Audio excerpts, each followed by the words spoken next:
He left a simple note, a few strange sentences that would baffle investigators for years. It claimed he was leaving to join aliens on a 42-month journey. Then he vanished forever. But when his truck was found shattered into pieces 5.5 years later, a much darker question emerged. Was he taken by beings from another world, or did a very human secret lead to his disappearance? Our story begins on Vancouver Island in the city of Duncan, British Columbia. It was here on October 7th, 1948 that Granger Taylor was born. From a young age, it was clear Granger was different. While other kids were playing, Granger was taking things apart, figuring out how they worked with a talent that seemed almost supernatural. He dropped out of school in the 8th grade, not because he wasn't smart, but because classrooms couldn't keep up with his brilliant, sprawling mind.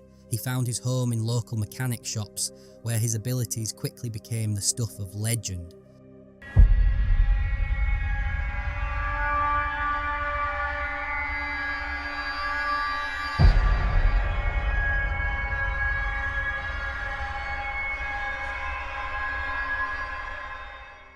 Granger wasn't just good with engines. He was a savant, a self-taught mechanical genius. He saw potential where others only saw rust. He was the kind of guy who could look at a heap of scrap metal and see a masterpiece. And he didn't just see it, he built it. His projects got more and more ambitious. He single-handedly restored a rusted-out bulldozer.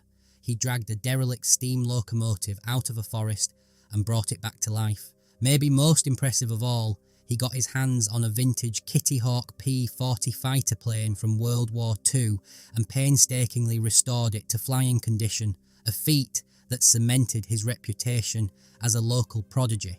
But Granger's interests weren't just here on Earth. As he got older, his fascination with machines started to blend with an obsession with the cosmos. He devoured stories about UFOs. The release of Star Wars in 1977 seemed to light a fire in him, and his focus shifted from restoring the machines of the past to building a vessel for the future. On his family's farm, using 2 huge satellite dishes and a wild assortment of parts from the local dump, Granger started building his magnum opus, a life-sized replica of a flying saucer. For over a year, he worked on it, welding and wiring, creating a space that was part workshop, part sanctuary. The inside wasn't cold metal, it was a home with a TV, a couch, and even a wood-burning stove. He would spend hours inside his homemade spaceship, sometimes even sleeping there, convinced he wasn't just playing.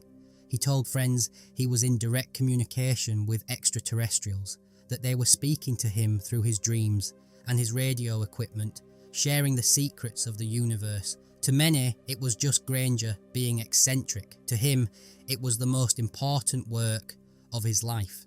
November 29th, 1980. The sky over Vancouver Island turned dark and angry. A major coastal storm was bearing down, bringing torrential rain and powerful winds. As the storm raged, the 32-year-old Granger Taylor seemed to move with a strange purpose. He stopped by Bob's Grill, a local diner, had a meal and chatted with the staff. He told people he was going to meet the aliens. For anyone else, it would have been a bizarre statement. For Granger, it was just another Tuesday, but this time was different. After leaving the diner, Granger drove his Datsun pickup truck into the stormy night and was never seen again. The next morning, after the storm had passed, Granger's family realised he was gone. His stepfather, Jim Taylor, was the one who found the note. Taped to the back of his bedroom door was a single sheet of paper that turned a missing person case into an enduring mystery. In Granger's own hand, the note read, "Dear Mother and Father, I have gone away to walk aboard an alien spaceship, as recurring dreams have assured a 42-month interstellar voyage to explore the vast universe, then return."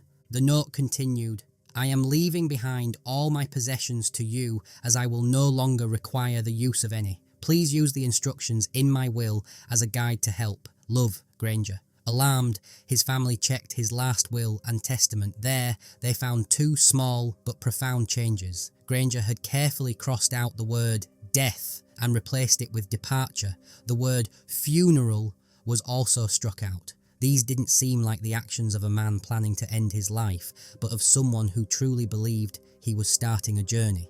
Panic set in. The family and police launched a desperate search. They scoured the lonely logging roads around Duncan, but it was as if Granger and his truck had vanished from the planet. The bizarre note stumped everyone. How do you even begin to search for a man who claims he's left Earth? Months turned into years. One date loomed large for his family and friends, June 29th, 1983, the end of the 42 months. The day Granger said he'd be back. His stepbrother, who was in the Canadian Coast Guard, spent that night on the deck of his boat, watching the sky, hoping for any sign, any flash of light that would signal Granger's return. The sky remained dark and silent. The date came and went, and with it, so did most of the hope. The mystery of Granger Taylor's disappearance only grew, leaving his loved ones caught between grief and the surreal possibility that he was, just as he said, somewhere out among the stars. For more than 5 years, the case of Granger Taylor was a ghost story, a local legend in the town of Duncan. No leads, no sightings, no answers. Then, in March of 1986, the silence was shattered. A forestry crew clearing land on Mount Prevost, not far from the Taylor farm, found something shocking, a blast site. It was a crater torn out of the earth, surrounded by twisted fragments of a vehicle. The Royal Canadian Mounted Police arrived to investigate. The debris field was huge, with reports claiming it covered a wide area. A vehicle's engine block had been thrown a great distance, and one wheel was reportedly found lodged high in a tree, showing the incredible force of the blast. Investigators found the vehicle identification number amidst the wreckage. It was a match. The mangled metal belonged to Granger Taylor's Datsun pickup. The discovery sent a chill through the community. The hopeful alien theory now collided with a grim, violent reality, but the scene held an even more gruesome secret. Scattered in the debris, investigators found 2 small fragments of human bone. They also recovered pieces of a shirt, which Granger's mother heartbreakingly identified as one she had sewn for him just before he disappeared. Based on the evidence, authorities reached an official conclusion. Granger Taylor was declared legally dead. The coroner's report stated he died from massive injuries due to an explosion. The prevailing theory was that Granger, who was known to use dynamite for work, like removing tree stumps, had filled his truck with explosives and either accidentally or intentionally set them off. The case was officially closed. But for many, especially those who knew him, this conclusion didn't sit right. The evidence felt thin. At the time, DNA testing wasn't advanced enough to prove the bone fragments were his, and later accounts suggest the RCMP may have lost the fragments, making any future tests impossible. That crucial piece of proof was never definitively linked to Granger. Some of his friends disputed the official story entirely. One friend, Robert Keller, insisted the truck on the mountain wasn't Granger's. He claimed he'd helped Granger paint his truck a unique Pepto-Bismol pink, while police identified the wreckage as blue, the truck's original colour. Keller argued there was no real proof the truck or the bones were Granger's. Friends also argued that he was far too skilled with explosives to cause an accident like that. And suicide, it just didn't feel right to them. He was eccentric, sure, but he didn't seem depressed. Instead of closure, the discovery on Mount Prevost just created more questions. It offered a brutal, earthly explanation, but left just enough doubt for the cosmic theories to survive. So, what really happened to the mechanical genius from Vancouver Island? Was he a troubled soul who orchestrated his own dramatic exit, disguising it as a cosmic journey? Was it a tragic accident involving a man and the dangerous materials he was known to handle? Or could the truth be closer to the incredible story he left behind in his final note? Let me know what you think happened to Granger Taylor in the comments below. Decades later, the fate of Granger Taylor is split between 2 completely different stories.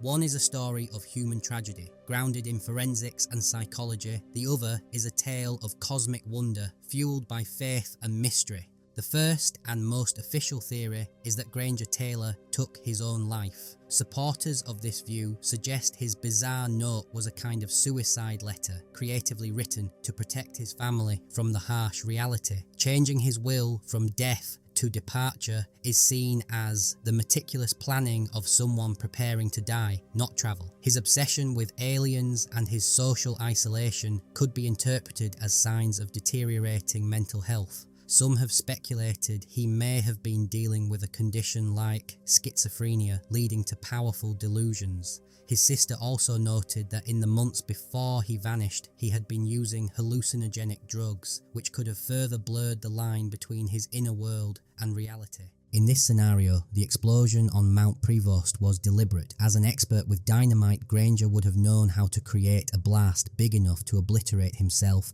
and his truck, leaving little behind and making his alien story seem more plausible. The alternative, a simple accident, seems unlikely. His friends were adamant. Granger was too careful and too skilled to make that kind of mistake.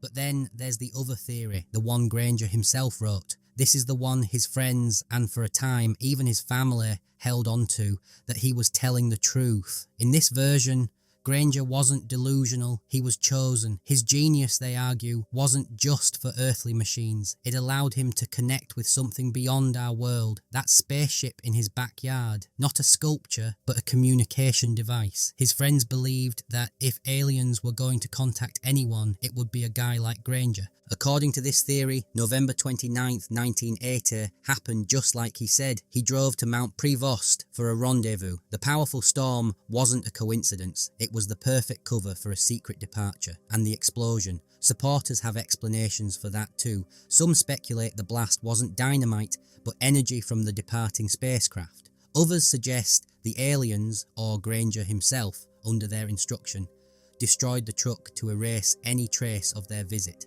For them, the lack of a body is the most compelling evidence of all. Those few bone fragments were never proven to be his, leaving the door wide open to the idea that Granger Taylor wasn't at the blast site because he was already gone. In the end, we're left with a paradox. The physical evidence, the truck parts, the blast crater, the bone fragments, all point to a violent end on a lonely mountainside. The official reports closed the book on Granger Taylor, declaring him dead, and yet the story refuses to die. The absence of a body, the questions about the evidence, and the strange conviction in his final handwritten note have allowed a totally different truth to survive.